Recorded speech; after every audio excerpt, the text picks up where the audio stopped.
I met a Gypsy.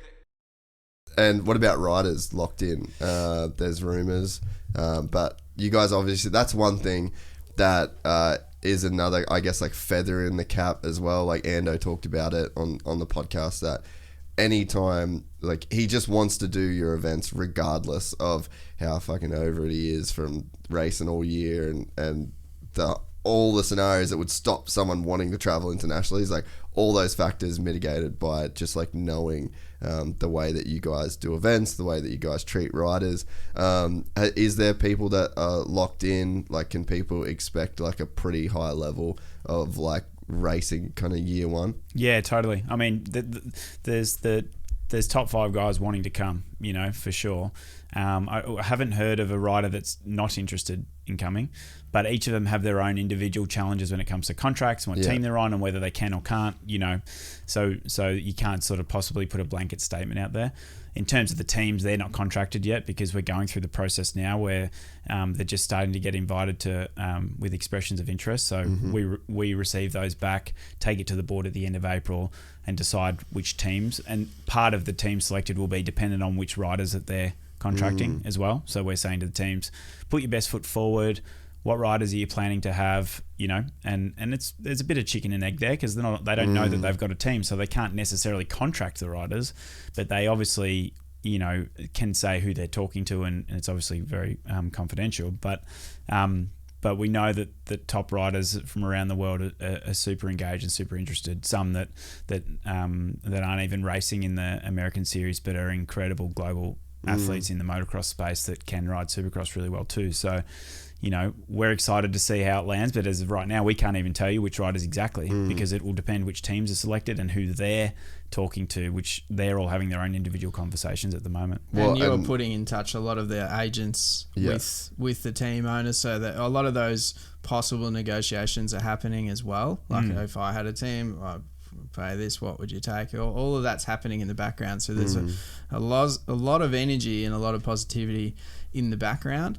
And obviously it's hard for us to not be able to announce anything, but we feel really confidently that when we can, it's going to create a massive groundswell. And that impacts not only the events we announce, but the sponsors we can secure, the broadcasters we're going to announce. So it's a lot of it's coming, and we look forward to announcing. But it's exciting, the conversations we are having, I think, fundamentally. And we know that everyone's interested, to your point. Jason would love to do it. You know, he would love to go to the events if he could. We hope to see him there.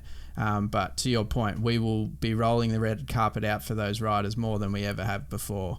And that experience that they've, you know, enjoyed and what we've prided ourselves on with our events and giving them that quality experience, it'll only be better moving forward. That's one thing we can say. It's I've heard that it's going to be a pretty crazy year for team changes too. So that's sort of like the variable. Just on the AMA level, like there's a lot of noise at the moment of different people going to different teams. But I think also, you know, we're throwing a variable in there too, because there's the riders that are wanting to potentially shift the way their year looks and what their season looks like. So there's a variable too, because some teams are okay with that, others aren't. Some manufacturers are being forced to think about it that way where they didn't potentially want to before. So, you know, riders are pushing hard to get for their season and their year to look the way they want it to look as well, which throws a whole different variable as to, you know, they may be on a team for in the US and they may be on a different team for the World Supercross Championship. And now what equipment they're on, you know, all that's up to them, but you know, they're trying to figure out whether they can do that at the moment too. Fuck, it's cool, man. Like, it just knowing the way that it could go down and the scenarios that could play out. It's like, you know, you get let's say like a Jason Anderson, he rides for Factory Kawasaki. It's like, hey, I'm doing Supercross only, and then I'm riding for, you know, this Brazilian fucking gas company in Supercross, like the Lance Stroll of, you know, and I just ride a Cowie. Like he just gets me a Cowie and I do my thing, but I'm not contracted to Cowie for that particular thing. He might buy his motorcycle or rent the motorcycle off Cowie in the US and fund them to send their personnel. That's the other consideration. It's a bit like 888 Engineering in the V8s. They built cars for the other teams. and there's not manufacturer backing for every team, but they all survive financially on sponsors. So it's just a different approach. Yeah, totally. So Adam's been saying that to a lot of the team owners as well. There's huge opportunities for the US based teams to potentially be paid to send personnel, to provide bikes, to provide equipment, to provide their specialty. So there is a lot of opportunity for them, even if they still want to manage everything they're doing in the US as well. So it's an add-on for them. And we see that as a positive as opposed to, a conflict. There's no reason why the US factory teams couldn't offset some of their US costs by selling that IP and knowledge and bikes and parts and support to a private team owner racing the World Supercross Championship. And therefore Cowie or whatever it is, Honda, Yamaha, whatever it is being represented on the world stage. But being paid to be represented on the world stage. And the major sponsor might be Petronas or Telefonica or whatever. It's a global brand, and then they just ride that motorcycle aligned with the rider that he's aligned with and what manufacturer, for example. So there's whole different ways to think about it. There's all these things that happen in other motorsports that don't happen in Supercross, and there's no reason why not. It just doesn't. But there's as Sando said, Triple Eight's perfect example, because these other supercars teams pay them for their knowledge, pay them for their things. Some buy engines from Walkinshaw, some get them from Triple Eight or whatever. Triple Eight use that money to offset their racing costs, and therefore their business is as much about supplying parts of the other teams, ironically they race against, as it is about racing themselves. And that could happen in Supercross. Why couldn't it? There's no reason why not. Same as Formula One, Red Bull Racing, Renault engines. Then they've switched to Honda engines. Now there's talk they're potentially aligning with Porsche. Like that could happen in a way as well, where the sponsor may change manufacturer that they're aligned with year in, year out, because they want to be the best and they're not happy with the bike 1 year, and they change and they just scrap the bike because they're just they're Red Bull Racing, and all they care about is, for argument's sake, the bike that they race on, and they want the best of the years, and they'll just hand pick out of the 7 or 8 that year. Okay, we're riding this. It could be any brand. It could be Telefonica doing that. It doesn't have to be Red Bull, but you know what I mean.